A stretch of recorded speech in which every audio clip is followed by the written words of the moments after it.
Jā, Tēvs, paldies par jaunu dienu, paldies par dzīvību, paldies par dzīvi, paldies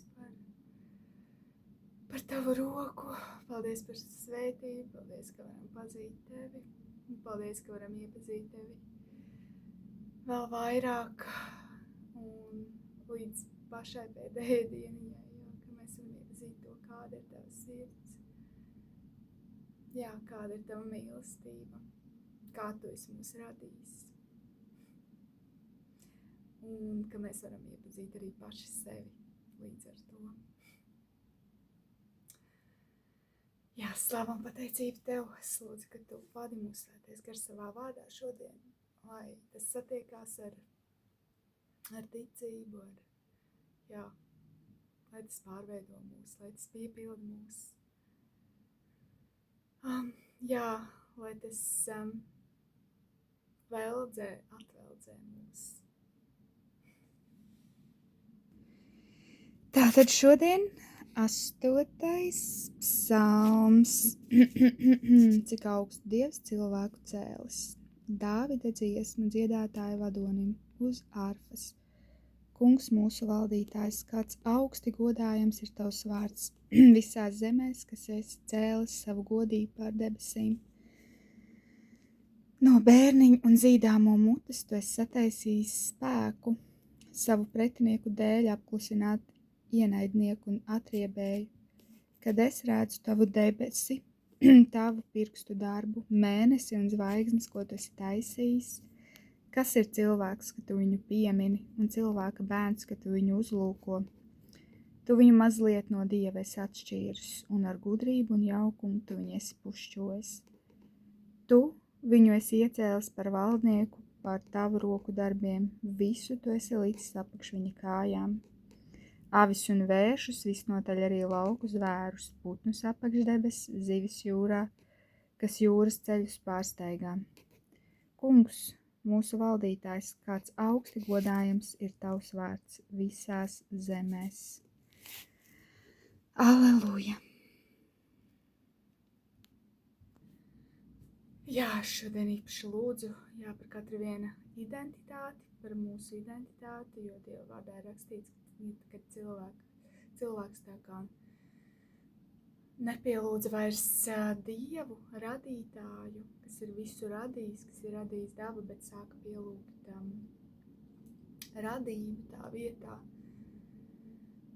Tad pār viņu nāk tāds lāsts, ka viņš vairs nesaprot, vai viņš ir vīrietis vai sieviete, un kad savs dzimums sāk pievērsties savam dzimumam, un tas ir tā ļoti interesanti, ka tieši par to ir tā rakstīts, un Tēvs, es lūdzu, ka Tu dziedini katru vienu mūsu identitāti, ja kādam ir apjukums, kad Tavs vārds ir kā zāles, un es nesaprotu visu, kā tas darbojas, un zinātne to ir pārāk neattīstīta, lai spētu saprast, bet Tavs vārds ir dzīvs. Un es lūdzu šodien, lai reizē ar šo pavasari, lai katrā vienā mūsu sirdī, kā redzot, cik ļoti krāšņi skaisti viss ir radīts, ka mēs varam vēl jau vairāk par to priecāties un vēl jau vairāk godināt Tevi, Tēvs, pateikties Tev, apbrīnot Tevi, iepazīt Tevi, kāds Tu esi caur Tavu radību.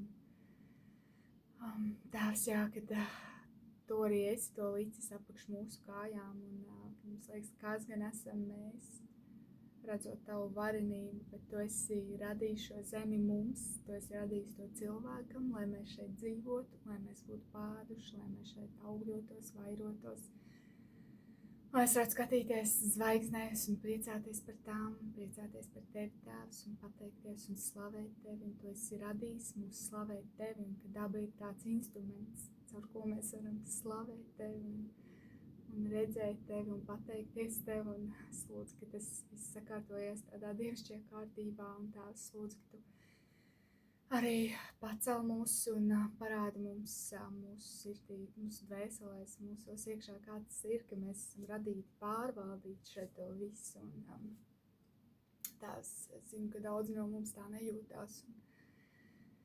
Bet es lūdzu, ka Tu Jā, ka tu pats mums ej ar mums un parādi mums un stiprini mūs šajā. Jā, Tēvs, ja kāds pats sev pārliek gudrs, šķietamies esam, un viņam šķiet, te viss pats radās un tās, bet, kad tu esi teicis,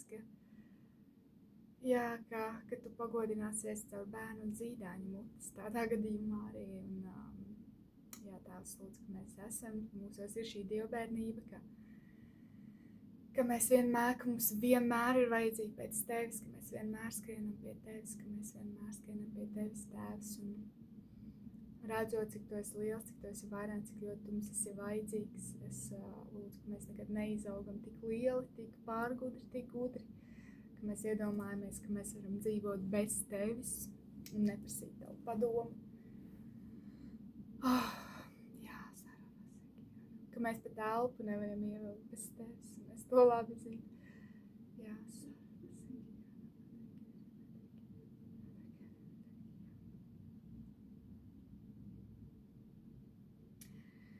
Jā, Tēvs, kāds augsti godājams ir tavs vārds visās zemēs, un Tēvs, tev pasakos, kad arvien vairāk mēs varam dzirdēt, kad cilvēki atgriežas pie tevis, kad gars iziet pār visu pasauli, un tie, kas meklē, kas klaudzina, tiem tiks atvērts, un tiem top atvērts, un Tēvs, lūdzu, ka tu salauz katru vienu tādu spītību, katru vienu tādu lepnību, kas saceļās par tevi, par tavu vārdu.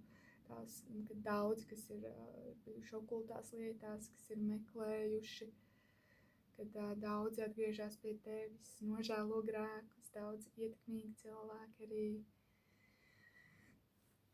mūziķi. Jā, tiešām Tēvs piepild viņus ar savu spēku, ar savu garu, ka viņi var teikt, hei, nepielūdzēt mani, pielūdzēt Dievu.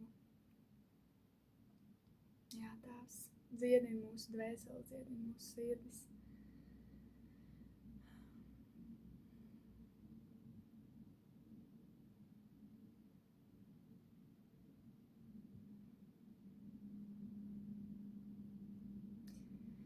Jā, Kungs, augsti godājams ir tavs vārds visās zemēs, kas esi cēlis savu godību pār debesīm. Jā, slāva un pateicība tev, Tēvs, slāva un pateicība.